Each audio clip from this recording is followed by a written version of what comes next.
Hi hello నమస్తే welcome back to our channel Anitha Chandra creations. ఈరోజు మన వీడియో ప్రెగ్నెన్సీలో బేబీ గ్రోత్ అనేది ఏ విధంగా ఉండాలి, అంటే మనం ఏం చేస్తే బేబీ గ్రోత్ అనేది ఇంప్రూవ్ అవుతుంది అన్నది మనం ఈ వీడియోలో తెలుసుకుందాం.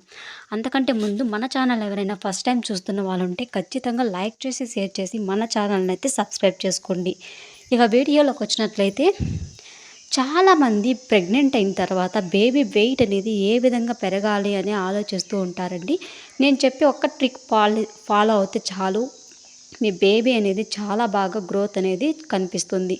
అది ఏంటంటే, మీరు పడుకునేటప్పుడు నైట్ పడుకుంటారు కదా, ఆ టైంలో కానీ డేలో కానీ ఎప్పుడైనా కానీ మనము లెఫ్ట్ సైడ్ అనేది తిరిగి పడుకోవాలి. లెఫ్ట్ సైడ్ తిరిగి పడుకోవడం వల్ల మన బేబీకి ఆ బ్లడ్ అనేది బాగా సర్క్యులేషన్ అనేది జరుగుతుంది. లెఫ్ట్ సైడ్ తిరిగి పడుకోవడం వల్ల ఆ బ్లడ్ సర్క్యులేషన్ బాగా జరిగి మీ బేబీ అనేది ఫాస్ట్గా గ్రోత్ అయ్యే ఛాన్సెస్ అయితే ఉంటాయండి.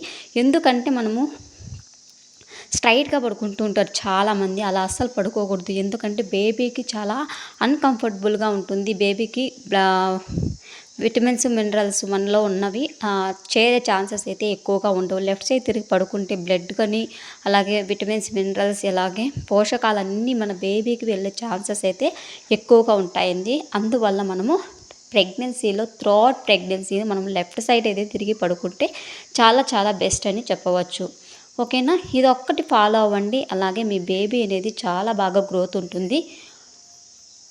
ఇది ఫ్రెండ్స్ ఇవాళ వీడియో. మరొక ఇంట్రెస్టింగ్ వీడియోతో మీ ముందుంటాను. Thank you so much for watching. Subscribe our channel. అలాగే ఎటువంటి డౌట్ ఉన్నా కమెంట్ సెక్షన్లో కమెంట్ చేయండి. మనం 100% రిప్లై ఇవ్వడం అయితే జరుగుతుంది. చాలామంది చూస్తున్నారు, చూడడం వల్ల వీడియో అయితే లైక్ చేయండి. లైక్ చేస్తే ఈ వీడియో మీలాంటి వరకు షేర్ అవుతుంది ఫ్రెండ్స్, అంతే తప్ప ఎటువంటి యూజ్ అయితే ఉండదు. Thank you so much for watching. Subscribe our channel friends. Subscribe.